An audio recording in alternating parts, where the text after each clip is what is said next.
네, 문재인 대통령이 오늘 오전 조국 법무부 장관으로부터 검찰 조직 운용 방안에 대한 업무 보고를 받았다고 청와대가 조금 전에 밝혔습니다. 문 대통령의 검찰개혁 관련 메시지도 함께 전달했는데요. 대통령의 발언 듣고 라이브 설전 첫 번째 주제 시작하겠습니다. 우리 정부 들어 검찰의 수사권 독립은 대폭 강화된 반면에 검찰권 행사의 방식이나 수사 관행 또 조직 문화 등에 있어서는 개선이 부족하다는 지적이 많습니다. 이 모든 공권력은 국민 앞에 겸손해야 합니다. 특히 권력기관일수록 더 강한 민주적 통제를 받아야 합니다. 법무부 장관이 보고한 검찰의 형사부 공판부 강화와 피사실 공보 준칙의 개정 등은 모두 검찰 개혁을 위해 필요한 방안들이라고 생각합니다. 검찰 개혁에 관하여 법무부와 검찰은 함께 개혁의 주체이고 또 함께 노력해야 합니다. 법 제도적 개혁에 관하여는 법무부가 중심적인 역할을 해야 하고 검찰권의 행사 방식, 수사 관행, 조직 문화 등에서는 검찰이 앞장서서 개혁의 주체가 되어야 할 것입니다. 따라서 검찰총장에게도 지시합니다. 검찰 개혁을 요구하는 국민들의 목소리에 귀를 기울이면서 국민으로부터 신뢰받는 권력기관이 될 수 있는 방안을 조속히 마련해 제시해 주길 바랍니다. 네, 문재인 대통령은 지난주 금요일이었죠. 고민정 청와대 대변인을 통해서 발표했던 검찰개혁에 대한 인식에 대한 내용이 있었고요. 그 주말을 거치면서 월요일인 오늘은요. 구체적인 방법론적인 것도 좀 들어있는 것 같은데요. 가장 핵심은 뭐라고 생각하는지 짧게 이야기, 답변 듣고요. 이야기 좀 들어가겠습니다. 이전 수석부터 한번 볼까요? 공권력은 국민 앞에 겸손해야 한다 하는 말씀. 특히 권력기관일수록 강한 민주적 통제를 받아야 한다. 네. 하면서 이제 검찰개혁 촉구하신 거는 뭐 원론적이긴 하지만은 기존의 그 어떤 대통령의 철학 보여줬다. 그러면서 저는 다른 한편 그 모두의 그 검찰의 수사권 독립은 대폭 강화됐다는 거는 그 가려져 있지만은 그 윤석열 검찰에 대한 또 신뢰도 한 번 더 보여준 거다. 그래서 대통령이 결국은 양쪽을 다 그래도 껴안고 가겠다는 의지를 저는 보여준 거라고 이렇게 오히려 네. 긍정적으로 봅니다. 예. 지금 키워드가 두 개인 것 같아요. 하나는 함께라고 하는 단어인데 법무부와 검찰은 함께 개혁의 주체이고 또 함께 노력해야 한다. 네. 이렇게 지금 밝혔습니다. 그런 점에서 어떤 그 지난주 금요일에 고민정 대변인이 브리핑한 내용에서도 법무부는 법 제도 개혁 쪽으로 가야 되고 검찰은 수사 관행과 조직 문화 개선의 주체가 돼야 된다라고 이야기를 했던. 그러니까 이 부분을 다시 한번 확인한 것이고 검찰 또한 개혁의 어떤 여기에 동참을 했으면 좋겠다라고 하는 기대는 아직 놓지를 않고 있다라고 하는 점을 분명히 확인한 점은 있는 것 같고요. 또 하나의 키워드는 그 다음에 바로 나오는 지시입니다. 지시합니다라고 대통령이 공개된 석상에서 지시라고 하는 단어를 사실은 그렇게 많이 쓰는 것 같지는 않아요. 지금까지 제 기억으로는. 근데 지시라고 못 박으면서 구체적인 방안을 마련해서 제시해달라. 숙제를 던진 거죠. 검찰에. 숙제를 던진 것 아니겠습니까? 이거에 따라서 과연 현재의 검찰과 함께 갈 수 있는지 아닌지에 대한 어떤 최종 판단을 하겠다라고 하는 어떤 이런 복선도 여기는 좀 깔려 있는 게 아닌가. 이렇게도 해석할 여지는 있을 것 같아요. 네, 지난 주말 서초동에서 대규모 촛불 시위 집회가 있었습니다.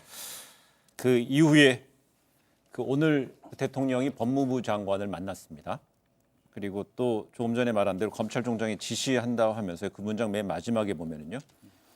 그 조속히 그 권력기관이 신뢰받는 권력기관이 될 수 있는 방안을 마련해라, 제시해라 이렇게 얘기했습니다. 결국 조만간에 또 대통령과 검찰총장도 또 만나는 자리에 있을 것 같습니다. 그러니까 지난주 금요일에 그 문재인 대통령이 입장에 나왔을 때 검찰에서는 한 문장짜리 그 답변이라고 해야 되나 입장에 나왔었고 네. 지난 주말에 촛불 집회가 있고 나서 어제 또 윤석열 총장이 입장에 나오는데 역시 한 문장 아주 짧은 지극히 원론적인 입장만 나왔는데 네. 더 이상은 이렇게 이제 갈 수는 없는 것이 되어버렸죠. 대통령이 지시라고 못 박으면서 이걸 마련해서 제시하라고 했기 때문에 윤석열 총장은 어떤 식으로든 숙제를 해야 되는 이제 그 상황이 되어버린 거고요. 여기서 그러면 윤석열 총장은 어떻게 그러면 방안을 마련해서 보고할 것인가. 이게 앞으로 이제 중요한 포인트가 될 수밖에 없게 됐죠. 네.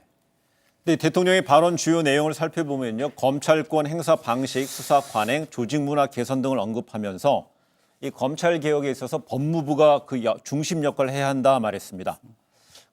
그제 그 주말에 있었던 촛불 집회, 대규모 촛불 집회 이후 그렇다면 조국 법무부 장관의 형식적으로는요 힘을 실어주는 대통령의 발언이다 이렇게 볼 수 있겠죠. 뭐 형식적으로는요. 일단 그 문면 자체만 보면 네. 그런 해석도 가능한데 우선 첫째는 뭐냐면 모든 개혁은 그 주체의 자발적인 노력이 없으면 사실 안 되죠. 그래서 저희가 항상 얘기하는 게 개혁이 혁명보다 어렵다는 건 뭐냐면 혁명은 그냥 확 뒤엎어서 해버리면 되는데 개혁은 자발적 동의와 말하면 그 주체들의 참여가 네. 있어야 되기 때문에 이제 그게 어렵다는 것인데 그런 점에서는 뭐 충분히 또 수긍할 만한 부분이 있습니다. 대통령 말씀에. 그런데 다만 이제 여기서 또 한 가지 문제 제기랄까 하는 것을 아니할 수 없는 것은 지금 이제 촛불 시위에서도 그랬지만 자 검찰 개혁과 그러면 과연 조국 일가의 비리 수사가 연계돼 있는 것인가 하는 거에 대해서 사실은 많은 일반 국민들은 조금 좀 다른 것으로 인식하고 있다는 것을 한번 제가 강조하지 아니할 수 없는 거는 KBS 여론조사 한국 리서치에서 한 거에도 뭐 명료하게 나오고 있잖아요. 그러니까 자 조국 일가의 비리 수사 이거 지나친 거냐? 아니다. 49, 그렇다 41. 그다음에 지금 이런 분위기 속에서도 더 중요한 거는 자 공직자에 대한 피의 사실 공표 적합한가 적합하지 않은가? 그건 하는 게 온당한 것 같다가 62, 아니다가 25. 이건 뭐냐면 공직자라고 하는 사람들에게 가해지는 국민들의 엄중한 시선 그리고 어떤 공적 책임에 대한 무게 때문에 조금 오버한 부분이 있더라도 혐의 내용에 대해서 국민의 알 권리 차원에서 알려지는 것까지 무리하게 막는 것은 그건 적절치 않다는 인식이 있다는 것이거든요. 바로 그 그러니까 지점인 예, 것 같은데요. 이게 그 이어가기 바로 전에 이 지점. 참고로 그 언급하신 여론조사는요. 토요일 날 촛불 집회 이전에 이제 조사된 자료라는 거 한번 네. 사실 짚어보고요. 지금 이제 이동관 전 수석께서 말씀하신 대로 어떤 검찰 개혁과 조국 수사 제가 볼 때는 별개로 보고 있다고 저도 생각해요 국민들이. 근데 중요한 것은 뭐냐면 조국 수사라고 하는 이 수사라고 하는 단어의 결이 다르다라는 거예요. 지금 국민들이 그러니까 조국 수사에 대해서 검찰 개혁과 연결짓고 있는 것은 왜 조국을 터느냐 이런 부분이 아니라 수사의 행태에 대한 어떤 문제의식. 네. 이것이 지금 그러니까 문재인 대통령이 일관되게 지금 지적하고 있는 수사 관행 바로 이 부분에서 뭔가 이탈되었다는 문제의식. 이것이 결국은 검찰 개혁과 연결되는 지점이 바로 여기에 있는 것 같은데요. 조금 잠깐만 좀 말씀을 드리면 저는 윤석열 총장이 정말 역지사지의 심정으로 검찰의 수사 관행을 한번 돌아봤으면 좋겠다라는 정말 진언을 드리고 싶은 게 1년 전으로 거슬러 올라가면 작년에 국정감사가 있었습니다. 혹시 기억을 하실지 모르겠지만 이때 자유한국당의 장제원 의원이 뭐를 제기하냐면 윤석열 총장의 장모 최모 씨가 수십억 대의 금융 사건을 벌였는데 그러니까 장모는 형사처벌이 되지 않았는데 그 배후에 윤석열 총장이 있는 것이 아니냐라는 의혹을 제기를 해요. 이때 윤석열 총장이 버럭하면서 뭐라고 하냐면 아무리 국정감사장이라면 너무하시는 거 아닙니까라고 이야기를 하거든요. 저는 바로 이 기억을 윤석열 총장이 좀 되살폈으면 좋겠다. 왜 버럭을 했을까? 윤석열 총장 입장에서는 너무나 어떤 무리한 아무리 국정감사라고 하지만 여기서 이렇게 나를 몰아가는 것에 대한 어떤 모욕감 이런 것들을 느꼈기 때문에 버럭했던 것 아니겠습니까? 그러면 지금 일반 국민들이나 조국 장관의 가족이 어떤 피의 사실이 마구잡이로 공표가 되는데 확인되지도 않은 것들이 마구잡이로 보도가 되고 있는데 그냥 내비두고 있는 것에 대한 어떤 억울함을 계속 토로를 하고 있는데 수사는 수사대로 하는데 그럼 이런 것들은 좀 검찰이 잡아줘야 되는 것 아니냐. 윤석열 총장이 1년 전에 버럭했던 그 심장을 한 번만이라도 조국 가족에게 감정이입을 한다면 수사 관행을 개선할 수 있는 여지는 있는 것 아니냐. 저는 이 점을 좀 강조하고 싶은 거죠. 제가 한마디만 좀 보태고 싶은 거는 맞아요. 그러나 그걸 저희가 개인의 문제로 치환하면은 답이 잘 안 나옵니다. 아니요. 그런데 그러니까 맞는 말씀이라. 그러니까 그동안의 가혹 수사, 무리한 먼지 털기식 수사, 그다음에 별건 수사, 그다음에 피의 사실 공표로 여론 조성해 갖고 나쁜 놈 만들기 고쳐야 돼요. 당연히. 그러나 제가 계속 얘기하지만 지난 2년 동안 적폐청산 수사를 돌아보면 그거를 가장 검찰이 나쁘게 얘기하면 악용하다시피 해서 무리한 수사를 해가지고 4명이나 자살을 하고 특히 변창훈 검사 같은 경우는 이미 많이 우리 요 근래 얘기 나왔지만 어린아이들이 학교 가기도 전에 아침 7시에 잠옷바람으로 있는 데 가서 압수수색하고 모욕을 줬거든요. 그다음에 네. 이재수 기무사령관 굳이 그렇게 안 해도 되는데 수갑 채워서 모욕을 준 이런 식의 행태를 보였기 때문에 고쳐야 돼요.